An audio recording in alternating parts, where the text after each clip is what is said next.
राधा वल्लभ श्री हरिवंश, राधा वल्लभ श्री हरिवंश। वृंदावनेश्वरी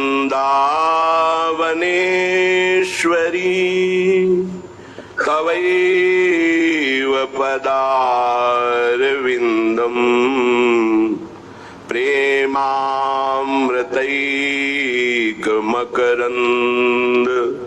रसौघपूर्णम्।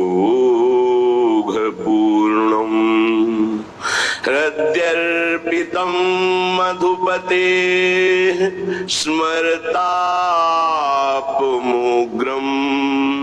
निर्वापयत् परमो शीतलमाश्रयामि, परम शीतलमाश्रयामि।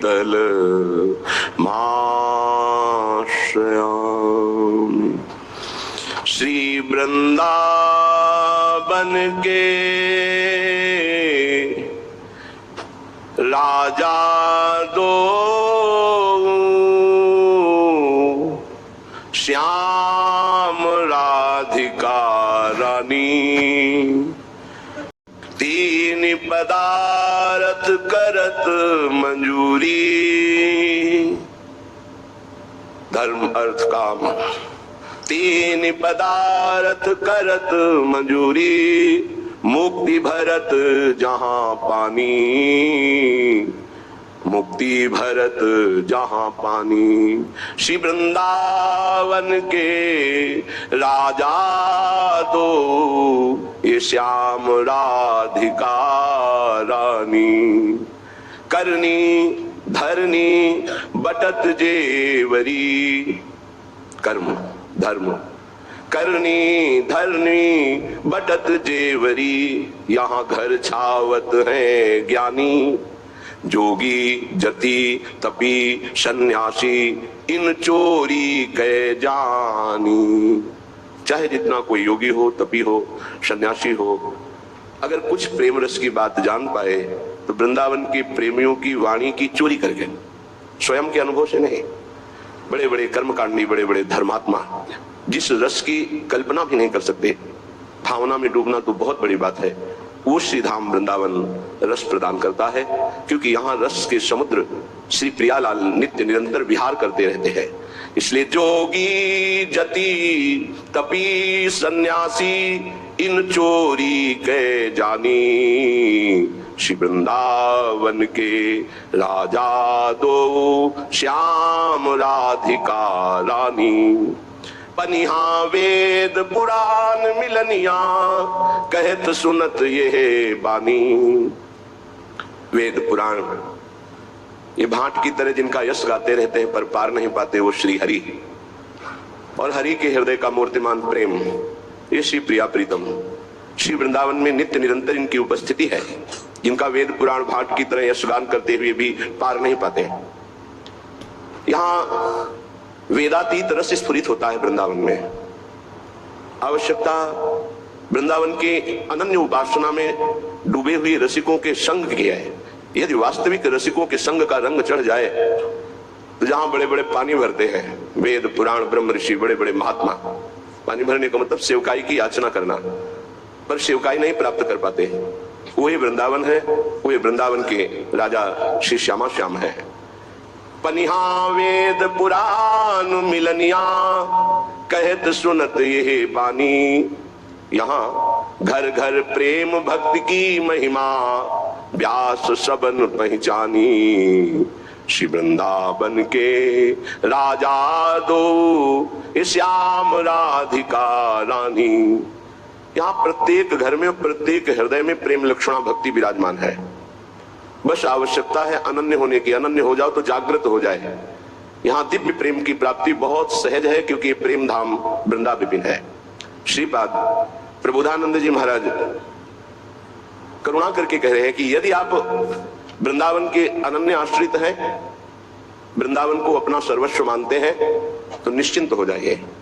वृंदाटवी विमल चिद घन सत्व वृंदा वृंदारक प्रवर वृंद मुनीन्द्र वंद्या निंद्यानपि स्वकृपयाद्भुत वैभवेन मादृक पशून स्वचरणानुचरी करो। तो जो वृंदावन का दृढ़ भाव से आश्रय ले लेते हैं या वास स्वीकार करते हैं, उनको निर्मल चिदानंद में सहचरी वपु की प्राप्ति होती है। या वो जिस भाव वाले होते हैं, जिस इष्ट के उपासक होते हैं, धाम के प्रभाव से वो अपने इष्ट की समीपता प्राप्त करने के लिए चिन्मय शरीर प्राप्त कर लेता है। विमल चिदघन सप्त वृंदा वृंदारक प्रवर वृंद मुनीन्द्र वंद्या, बड़े बड़े मुनियों के द्वारा आकांक्षणीय और वंदनीय जो चिन्मय देह है वो वृंदावन की कृपा से प्राप्त हो जाता है। पर शर्त है, यहां साधन की शर्त नहीं है, यहां रसिकों की अधीनता की शर्त है। जैसे कोई आज्ञा का उल्लंघन करके मन मानी कि मैं बहुत वैराग्य से झोपड़ी बनाकर ऐसे से ऐसे, तो तुम्हारे आम का ही पोषण होगा, तुम्हारी अंदर की वृत्ति ठीक नहीं होगी। हम आज्ञा का उल्लंघन करके मनमानी आचरण करें तो केवल आम का पोषण होगा कि मैं भिक्षा मांग के खाता हूं, मैं यमुना किनारे कुटी बना करके रहता हूं, मुझे किसी की अधीनता की जरूरत नहीं है। अखिल कोटि ब्रह्मांडों के ईश्वर हमारी स्वामिनी की अधीनता स्वीकार करते हैं।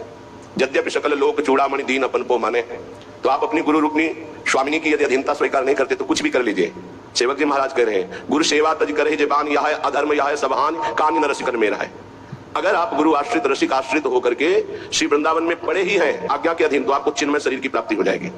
अगर मनमानी आचरण में उतर गए तो ना पाई है बिन स्वामी अकेली, विपिन बसत वैराग्य जुत। यद्यपि वो वैराग्य से रह रहा है पर जो लड़काई खेली, जैसे कोई लड़का खेल में हठ ठान ले, ऐसे उसने वैराग्य का हठ ठान लिया है, पर अपने स्वामी अपने गुरुदेव अपने आचार्य की शरण में नहीं, तो उसे रस की प्राप्ति नहीं हो सकती, नहीं हो सकती, नहीं हो सकती। क्योंकि अहम तो केवल गुरुदेव की ही शरण में नष्ट होता है, और अहम गए बिना भगवत मार्ग प्रकाशित ही नहीं होता। कुछ भी कर ले, अगर ऐसा होता कि कुछ करने से ही प्राप्त हो जाता तो आज तक आचार्य परंपरा गुरु परंपरा भगवान ने क्यों बनाई है? अधीनता, अहम का गलित हो जाना, और अहम में इतनी उद्दंडता भरी हुई है कि दुर्गति सह सकता है लेकिन झुक नहीं सकता। अहम का स्वभाव ऐसा आता है, उसी को फिर माया रौंदती है। फिर जब हार जाता है तब फिर वही मार्ग उसको दिखाई देता है, शरण। जहां शरण हुआ तो शरण निरापक पद रमित सकल अशुभ शुभ नंस, और वेद सहज निश्चल भगति, जय जय श्री हरिवंश। जो निकुंज में हित सजनी स्वरूप से विराजमान है, प्रिया प्रीतम के हृदय में परस्पर हित रूप से विराजमान है, लालजू के कर कमलों में बंसी के रूप में विराजमान है, धराधाम में आचार्य रूप में अवतीर्ण हुए, वही सदगुरुदेव के रूप में विराजमान है। हमारे सदगुरुदेव साक्षात हमारा हित का स्वरूप है।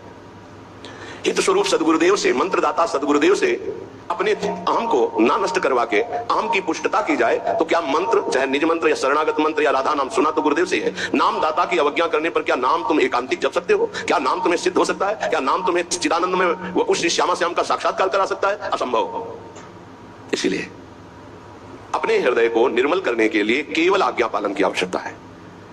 जो बड़े बड़े तीर्थों से पवित्र नहीं होता, आज्ञा पालन से पवित्र हो जाता है। क्रिया मलिन हो सकती है लेकिन आज्ञा का पालन है तो वो पवित्र कर देगा। क्रिया मलिन है, आपको दिखाई दे रही कि मलिन क्रिया है, पर गुरुदेव की आज्ञा है तो उसे काम हो जाएगा।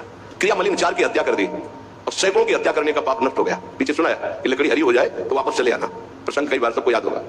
क्रिया मलिन वही है, लेकिन सुख वांछा का त्याग करके तत्सुख वांछा से युक्त होकर वही क्रिया की तो समस्त पाप नष्ट हो गए। बिना ही विचार करी शुभ जानी, गुरुदेव की आज्ञा पर विचार नहीं, तत्परता पूर्वक उसमें लगन पूर्वक लग जाना। हित अहित गुरुदेव जाने, हमें जो आज्ञा करी हमें उसका पालन करना है। निंद्यानपि स्वकृपया अद्भुत वैभवेन, यद्यपि हमारे सारे आचरण निंदनीय हैं पर हम रसिकों के अधीन हैं, धाम की प्रियता है, तो स्वकृपया अद्भुत वैभवेन मादृक पश्यन् स्वचरणानुचरी करो। वो अपनी कृपा से स्वकृपया अद्भुत